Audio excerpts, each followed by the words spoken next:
AI မျက်မှန်ဆိုတာဘာကြီးလဲ AI အသုံးပြုထားတဲ့မျက်မှန်ဆိုတာဘာတွေကောင်းနေလို့ဈေးကြီးနေရလဲဆိုတော့အားလုံးကြားဖို့ကြားမှာပါနာမည်ကြီး Ray-Ban နဲ့ Meta နဲ့ပူးပေါင်းပြီးထုတ်ထားတဲ့မျက်မှန်ဆိုသိန်းကို10ကနန်းချီနေဒါပေမဲ့အခုပြောပြပေးသွားမယ်မျက်မှန်ကသိန်းကနန်းနဲ့ပဲ function ဆုံးဈေးလည်းမစိုးဘူးပေါ့နော်အဲ့တော့စိတ်ဝင်စားရင်ဗီဒီယိုဆုံးထိကြည့်ကြည့်လိုက်ပါဒီမျက်မှန်မှာကင်မရာနှလုံးပါတယ်ပေါ့နော်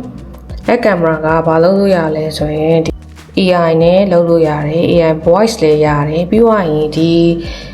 မျက်မှန်နေဓာတ်ပုံရိုက်လိုက်တယ်ပေါ့နော်ဓာတ်ပုံရိုက်ပြီးသွားရင်အဲဓာတ်ပုံရိုက်လိုက်တဲ့ဟာကိုပြန်မေးလို့ရတယ်ဥပမာဆိုရင် area ဒီကွန်ပျူတာကိုဓာတ်ပုံရိုက်လိုက်တယ်အဲဒါဆိုရင်ငါ့ရဲ့ရှေ့မှာဘာရှိနေရလဲလို့ပြောရင်သူက laptop ဒါမှမဟုတ်လဲ PC ရှိနေရလို့ပြောပြနိုင်တယ်ဒါအပြင်ကိုကအပြင်နေပါသွားတယ် location တွေပါမသိဘူးဆိုရင်လည်းမေးလိုက်လို့ရတယ်ပေါ့နော်ငါဘယ်ရောက်နေရလဲဆိုတာကြီးမေးလို့ရတယ်ဆိုတော့ AI ကဘာတွေလုပ်လို့ရလဲဆိုရင် translation လုပ်တယ်ပြီးသွားရင်ဓာတ်ပုံတွေကိုစစ်ဆေးတယ်ကိုသိချင်တာတွေမေးလို့ရတယ်ဒီမှာပါတဲ့ AI ကပေါ့နော်AI မဲလားဆိုလည်းမဟုတ်ဘူးဗီဒီယိုရိုက်လို့ရတယ်ကင်မရာရိုက်လို့ရတယ်ပြီးသွားရင်တချင်းနားထောင်လို့ရတယ်တချင်းကကြတော့ဒီဘေးမှာဒီမှာ speaker ရှိရပေါ့နော်အဲ speaker ကနေနားထောင်လို့ရတယ်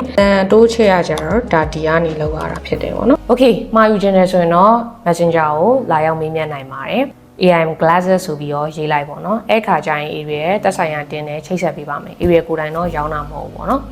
Okay ကျေးဇူးတင်ပါတယ်အဆင်ပြေမယ်လို့မျှော်လင့်ပါတယ် Bye bye